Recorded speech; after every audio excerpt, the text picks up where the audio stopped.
This week on Foodinati UK, we're still in London and we're going to Camden to Lost Boys Pizzeria, where we take a fearless vampire killer to a vampire's crypt. Yes, we're meeting Kier from Condimaniac. I'm checking out what London has to bring, including truffle burger. Burgers with truffles in. Stay tuned.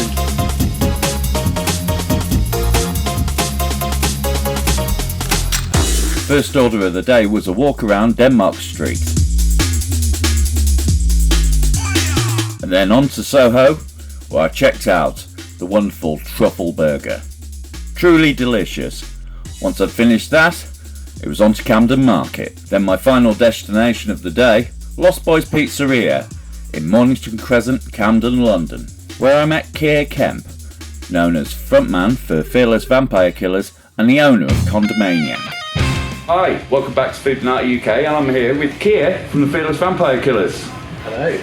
Also of Condimaniac, and that's why we're here to test out these beautiful sauces and condiments we have here. And we've got some pizza the action there. So, and we're in Lost Boys Pizzeria in Camden Town, and they'll be bringing us down some pizza. We'll be checking those out. Anyway, first of all, welcome to the show. Thank you for having me.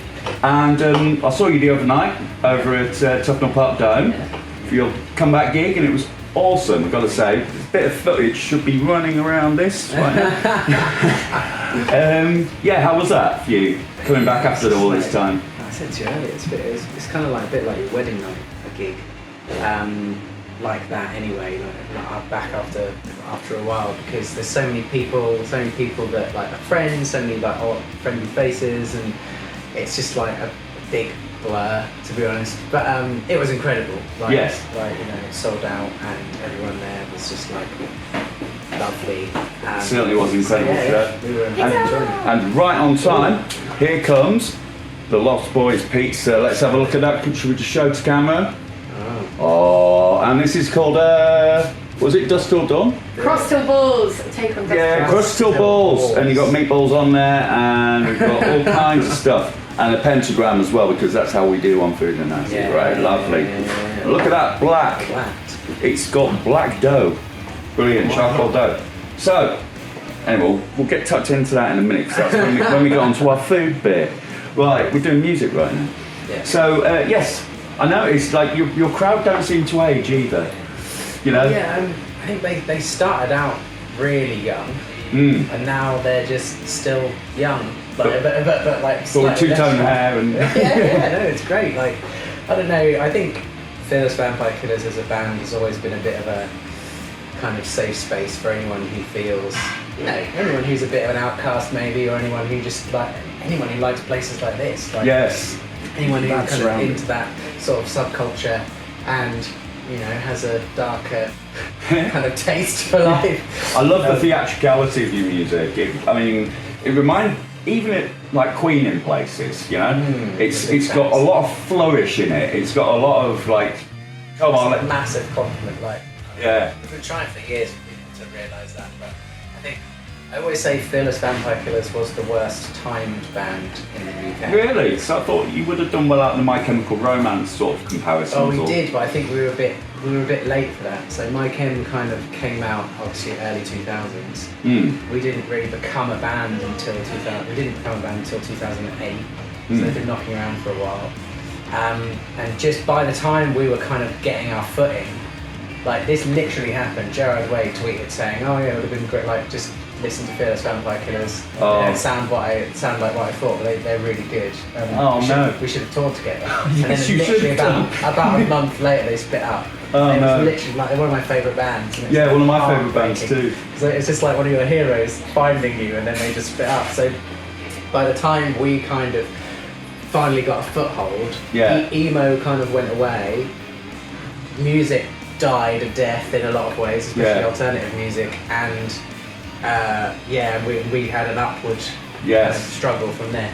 So I think if we had been 5 years earlier or 5 years later, it would have been a completely bang on the money picture. But hey, that you might catch them now. They've reformed. Who knows? I've put in a bid, but as you can imagine, My Chemical Romance aren't the easiest to do. Well, no.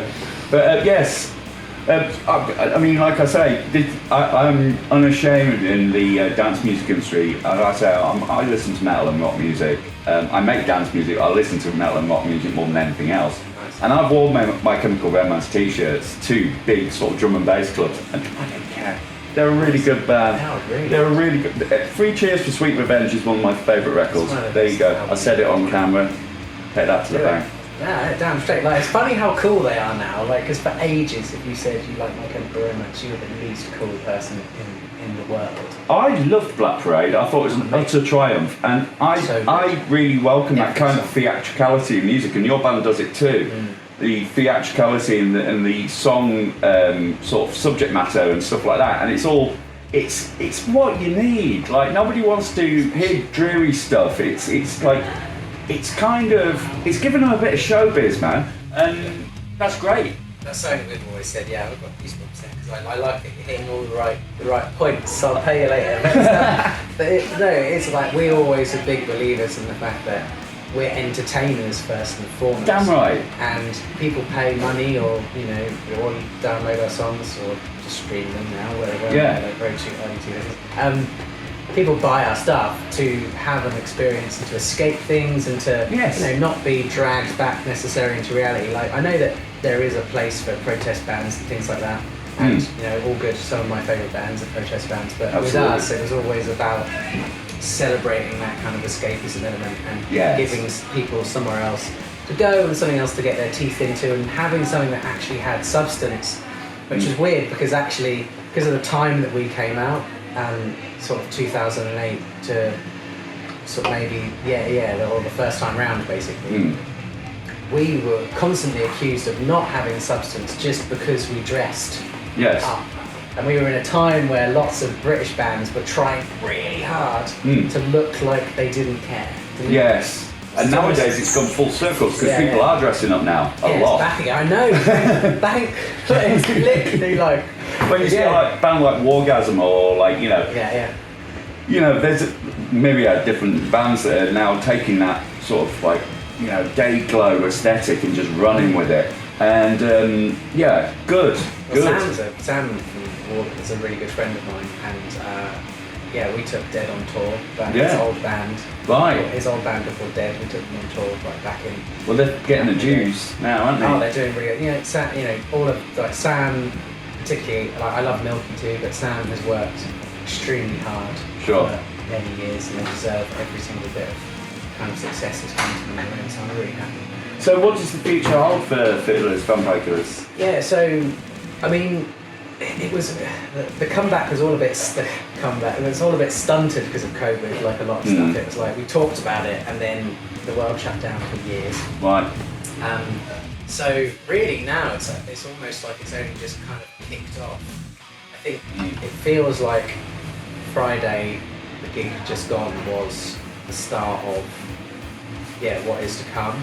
If you can sell out a venue that size now after all this time, I think that's very encouraging. Bizarrely, that was our biggest gig in London outside of the last gig that we did when I left the first time round, pre-hiatus, whatever you want to call it. Yeah.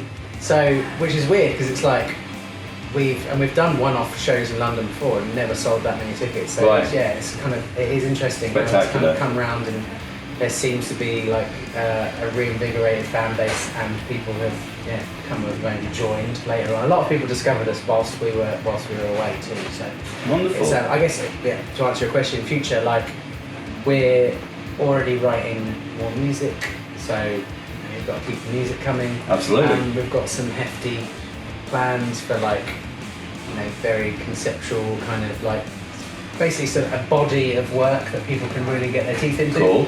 One thing that I guess we were known for was Lawrence, who's the other singer, writes as well. Yeah. He's a writer, and we've had novels that accompany a lot of the stuff we do. Wow. So we've got plans for a kind of release along those lines and other stuff. I'd really like to, I'd really like to do stuff in film. I've always wanted to do it. It's such a investment. So there's a lot of stuff we want to do creatively that we're talking about.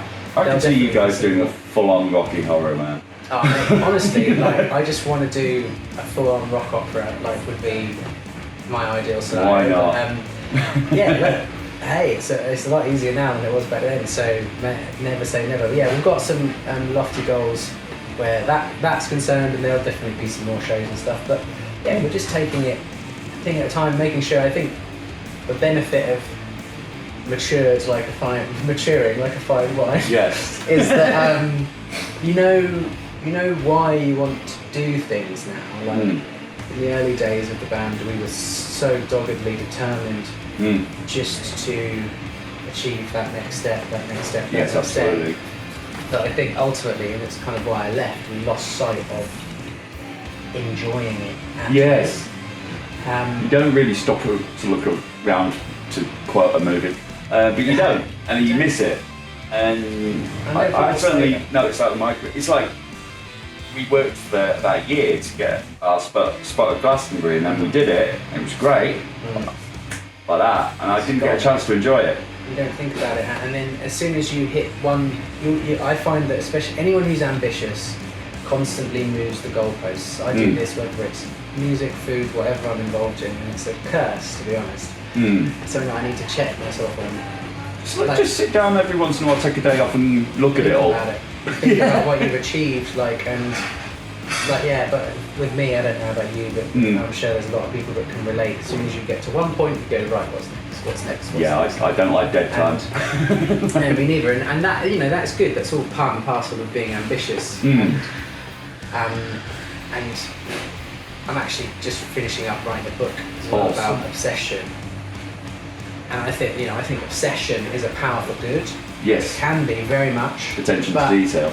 Yeah, and passion and drive and staying up late when other people's won't.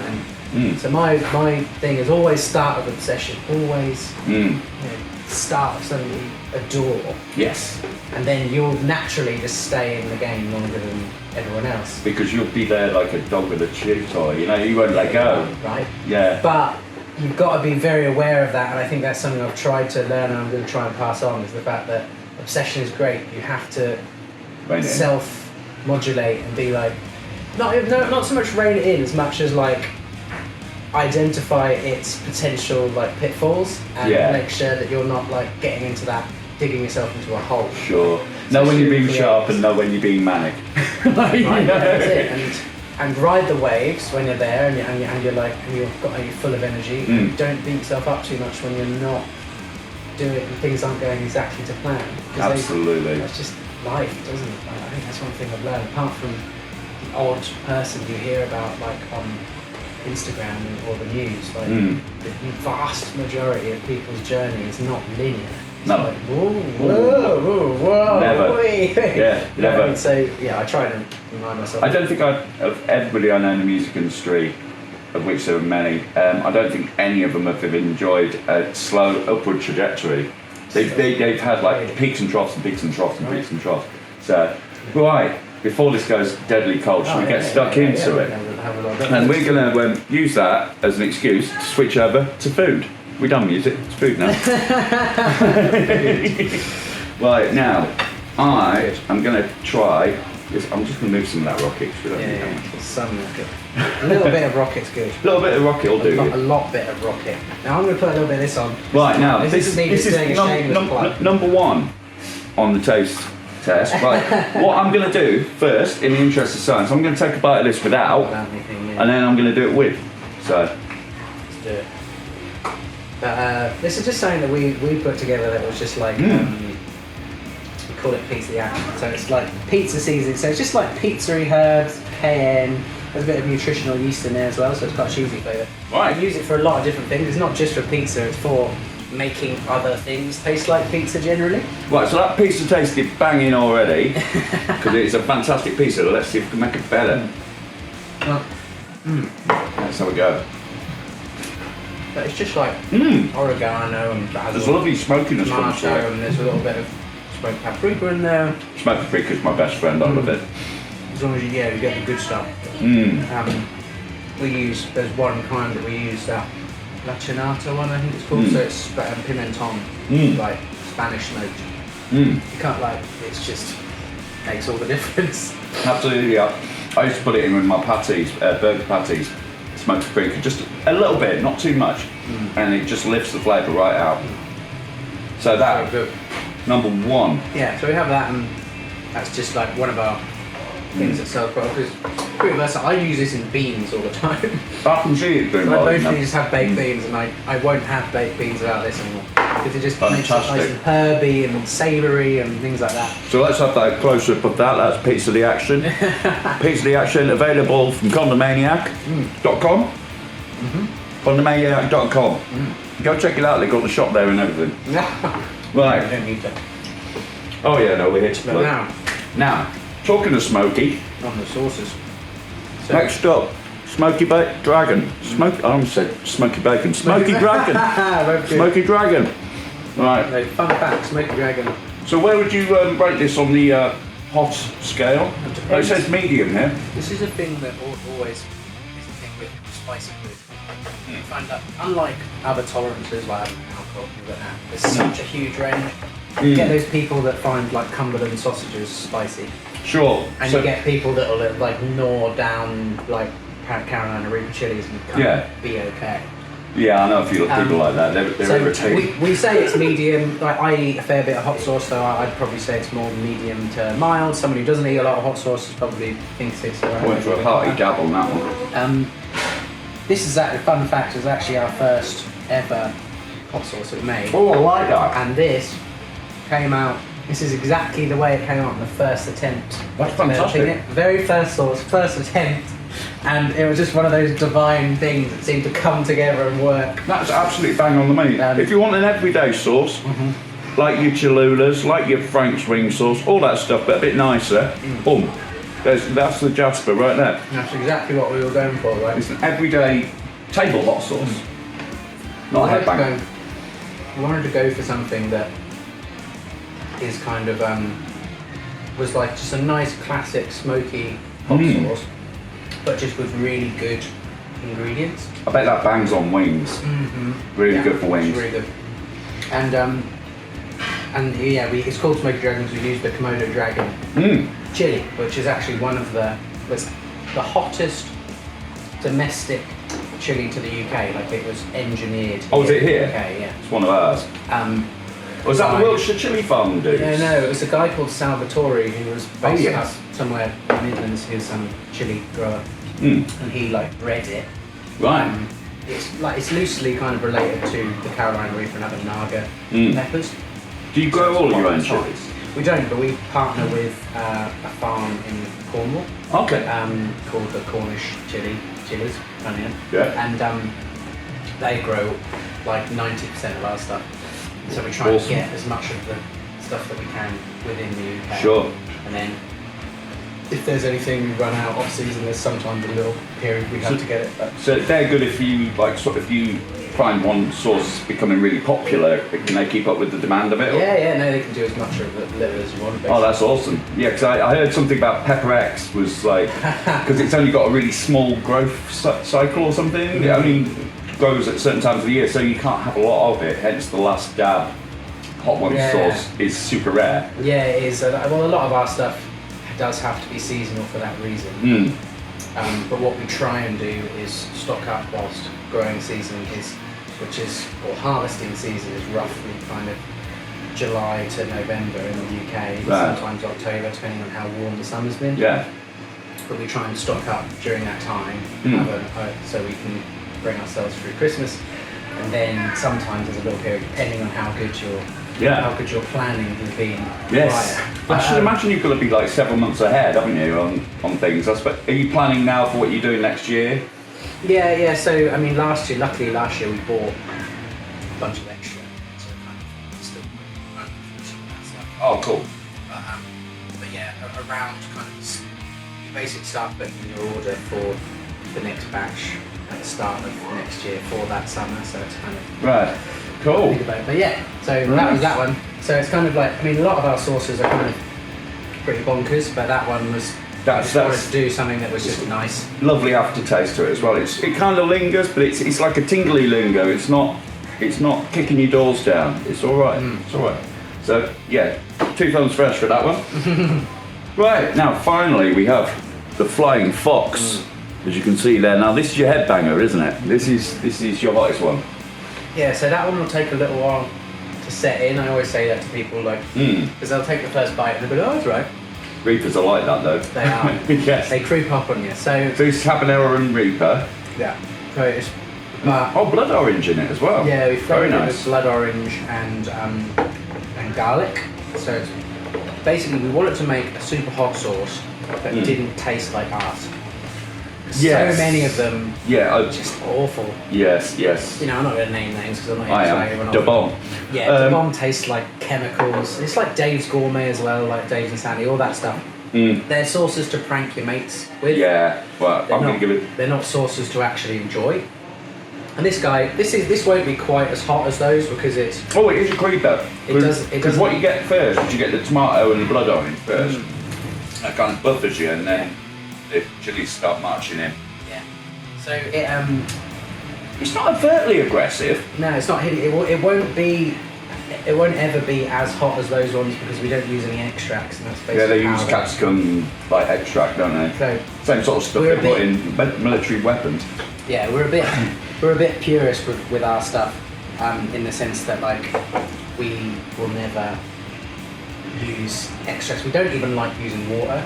Yeah. I like to water down anything. We use like, the we juice from the prefer veggies. to like use the juice from the veggies and use good quality vinegar that tastes really good and balance the flavours like that, rather than using xanthan gum or body and xanthan Yeah. powder. So we're pretty purist. We're like snobs, really. Still snobs. Well, it's a good way to be, and that's why you got your Great Taste Award. Yeah. That was a good segue, wasn't it? I'm doing better with these segues. So you got the Great Taste Award. How does one go about getting a Great Taste Award? Do they contact you? Do you contact them? Pretty much anyone who has a. Oh, sorry, that's just a. Yeah. Pretty much anyone who has a like proper food businesses in, they've got all the registrations and things like that. Can enter. Oh You right. pay to enter. Right. So literally is like And it goes up against a They have panel, like a- panel of judges, or something. they have like a sort of I guess a limited number of entries they can have each year. They have this Guild of Fine Foods thing that runs it. I think if you're a member of that, you get like preferential Yeah. entry, but you basically pay to enter your product. When the time comes around, they call your products up. It goes to a panel of people who kind of know the food, But the areas. roughly, like experts in that idea. It's blind tasted, so they Oh can't, right. they So can't there's be no favouritism. they can't be swayed by the cool branding or anything like that. Right. You give them some tasting notes, Mm-hmm. and sorry, trying to talk well, I was a little bit like. It sounds like another show I've It's a bit seen. of numbness. So yeah, you give them tasting notes, and they basically blind taste it, and they vote. Panel votes on whether they want to award it star. That's really cool that they do it blind as well. Yeah. That it can't be swayed. So that you know you've got through on your own merits. Yeah, there, you know don't you've got through on just the flavour. That's why it's called the Great Taste Award. So That's absolutely awesome. yeah, and they give 1, 2, and 3 stars, and yeah, Smoky Drone got 2 stars, and when it came, Flying Fox got 2 as well. Both of them got 2 stars. There's actually very few hot sauces every year that get 2, Yeah. and even fewer that get 3. So it's cool. Yeah, anyone can do it, but you just got to start with a good product, know how to write about it so it excites someone, Yeah. and Can't just say this is my sauce, taste it. and then hope, because obviously most people kind of send it off and don't get anything, but every sauce has one, so we feel very. That's awesome. Yes, I've looked on the site. It's worth mentioning these 3 products aren't the only things on the site. There's several things on the site. You've got a ramen flavouring, Yeah, we've got all sorts. rubs as So I guess well. our thing is like crazy condiments for adventurous eaters. That's what we call it. So it's all like It's not just hot sauces, guys. yeah. It's basically. I mean, we started with hot sauce. It's still very much our like sort of first love. But Yeah. with me, it was always we were talking about obsession, and I've always been obsessed with sauces. And one thing that always really annoyed me is the supermarket selection's kind of like, you just have your classic kind of same old stuff. It's getting a Sriracha bit or better now whatever, because you get your sriracha, you get your mayo, maybe a garlic mayo, ketchup, and a couple of hot sauces that taste awful. So I started Condimaniac started out actually as a review site. Right. So I was reviewing hot sauces, Oh, I see. reviewing condiments, and then we were like, oh, actually, I reckon we can Make your own. give this a go. But yeah, we exist to basically fill in the gaps with weird stuff that you probably wouldn't usually get. Supermarkets would never develop. Yes. Like we've just finished working on a onion gravy chutney for That sounds alright. for Christmas. Oh, wow. Because it's like stuff like that may be a bit too niche for a supermarket, but for us, we can do smaller batches and release them as kind of. Sure. I noticed you've done pickles and stuff, haven't you? Yeah. So we do a couple of pickles at the moment. You do a super limited range, don't you? Yeah. Yes. So we call it rare stuff, very inventively named. But I don't know, we took the same model that I guess some clothing brands do and things like that, where we do like limited, slightly more experimental drops. stuff. Yeah. And they're not branded up yet or anything. They're just kind of like in development. And we drop them in like limited runs, and people can try them, and then they can vote on the ones they like and vote on what they want next. I So think generally. much like your fans with Fearless Vampire Killers, do you find hot sauce fans do exactly the same? They latch onto a brand and they're loyal to it. Because I know I certainly am with the ones I like. Oh, they are, yeah. I'm very loyal to some of the bands. Secret Aardvark being one. Secret Aardvark are good. They know what they're doing. They know what they're doing. Yeah. Yeah, I mean, that's kind of, I guess, one thread through all the things I've done. Like, building cult brands really has been my thing. Not in a kind of like businessy way, but I just think like, all a cult brand is a brand that does enough and has enough substance to actually really deserve the admiration of its customers or of its fans. Right. And this is exactly the same if you're in a band or if you're in, like if you're, you could kind of call Nike and things like that a cult brand to a degree. Because they have that customer loyalty. And same with horror movies. Yeah, horror movies and stuff like that. Like comic books. Fearless Vampire Killers was named after the Roman Polanski. Yes. Controversial as a director, as a person, but it's film. Yeah, we won't get bogged down. The Fearless Vampire Killers film. It's again a cult film. Yeah. It's like, Pulp Fiction. That's a cult film as well because it has so many layers and just things that people can go away and like scheme about and think about. And, Absolutely. And then they have all these conventions that allow people to get together and. Yeah. So I don't know. I think a lot about. I love that sort of subculture thing. It's not even so much a subculture these days. Like the comic books are taking over. They're all over the cinema. They're all over, telly. They're all over everything, and all different degrees, like whether it be manga or Marvel or whatever, So it's the nerds. Yeah, and the thing is though, it's like just being a nerd is such a great thing. 'Cause it's like just find your tribe of people that like love something as much as you do. And just talk about it. That's all it is. Yeah, well, my songwriting partner Nathaniel said, like, look at someone as cool as Slash. Yeah. Like he would have to be a hyper nerd to play guitar as well as he does. So he would have had to sit in his bedroom for hours and end learning scales and stuff. So there's nothing wrong with being a nerd. It just means you're devoted. Devoted. And just find other people that love what you love just as much as you do. And share That's that it. love. Absolutely. So yeah, I don't know. Anyway, that was a long way of saying that's kind of what we try and do with Condimaniac. We try and give people stuff that's out of the ordinary and then give them an opportunity to have some agency over that as well. So it's not just us feeding them things. There's a two-way kind of conversation to it. Absolutely. I love what's happening with hot sauce. And it seems to be, hot sauce in particular seems to have grabbed the horns and run with it. There's some very exciting things going on. I have a friend who's in an earlier episode who runs a chili shop in Leeds. Leeds Chili Shop it's called. And he shows me what's going on with hot sauce. Like, I go in every month and he shows me the new bits. And there's like hoops out of Scotland who are using root vegetables as the base, and some are using mushrooms as a base, and they're just moving on from just tomato based things and stuff. So there's things happening all the time. There's loads. It's like I didn't really know anything about the hot sauce world until I started reviewing condiments in general, and I just stumbled on it and like, this is amazing. Yeah, it's I great. always say it's the new craft beer hot sauce. Certainly is. It's like it's got the same kind of creativity and the artisan feel to it, and the crazy labeling and all that. Yeah, and the amazing artwork and the companies that are innovating, and so it's super exciting. I hope that we'll see where it goes. Absolutely. With that in mind, we're going to get cracking back into our pizza, and we're in Lost Boys pizza. I'm going to take the camera around and get a few shots of this place in a minute, but we're going to finish this pizza first. All right. So, thank you very much for being on the show, Kier. Oh, it's my pleasure. But Fearless Vampire Killers, Condimaniac. Go check them out, condimaniac.com. Yeah. And we'll see you soon.